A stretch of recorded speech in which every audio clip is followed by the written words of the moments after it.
I'm Adam Gorney. This is John Garcia Jr. And tomorrow is National Signing Day. Not the National Signing Day. That happened in December, and all of our content is on our site. Please look at all of it on rivals.com. But there's still some storylines to review for tomorrow, and it all leads to Terry Bussey, the five-star athlete from Timpson, Texas, who's committed to Texas A&M, has been for months, but LSU is doing all it can down the stretch.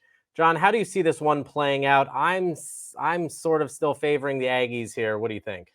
Yeah, obviously he never backed off of the verbal commitment, which is kind of indicator one for, hey, will this kid stick it out with the program? And even, before the coaching change there, a longtime Aggie lean. So there's been some long-rooted gig'em with the Bussey camp. But look, obviously five-star, as we mentioned, a two-way guy, legitimately a five-star receiver or defensive back. So naturally, folks were going to pursue him all the way into the 11th hour. And LSU's definitely done the best job, it seems like, especially with other coaching changes that went down, Georgia, Alabama in particular. So it does feel like either stick with A&M or flip to LSU. LSU did get an official visit out of him, so certainly not out of the woods just yet, but there's definitely a gig 'em feel here. We saw him at the Under Armour game. He played wide receiver exclusively, looked phenomenal, was definitely a guy that could get separation, has speed. Maybe not the fastest guy in the class, but someone who just got open all the time and caught everything. The rule is to put your best athletes on defense, but I don't know. I think in College Station or Baton Rouge, he'd make an impact on offense.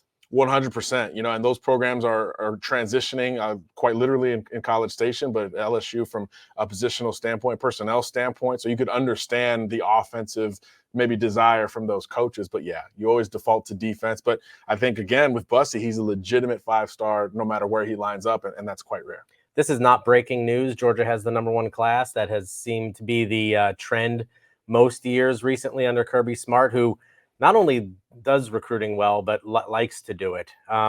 Just kind of review this class at the top, a lot of five stars and guys that got bumps even late after we saw them at the All-Star games. Yeah, big shocker. A lot of defensive five stars, right? We talk about Georgia flipping KJ Bolden late in the game, #1 safety in this class. Of course, they already had Ellis Robinson on board, the runaway #1 cornerback for us, maybe could have been #1 overall player when all is said and done. But Joseph Jonah Ajanye was really the late riser at Under Armour week.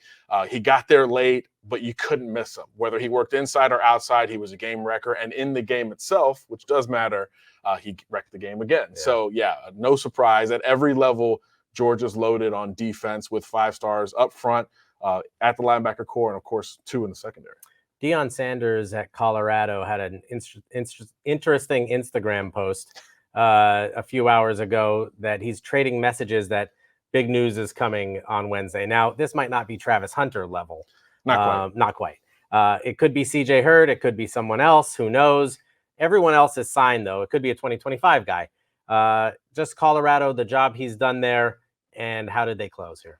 Yeah, you understand that the portal is always going to be area one for that talent acquisition under Coach Prime. But look, he knows how to play the game. Like, hey, let me post a screenshot of what I'm texting with somebody and let speculation run rampant. So we took the bait, Prime. Congratulations. Whether it's a 3-star late edition or, a 2025 guy or another portal edition, obviously they need bodies out in Boulder. There's no secret there.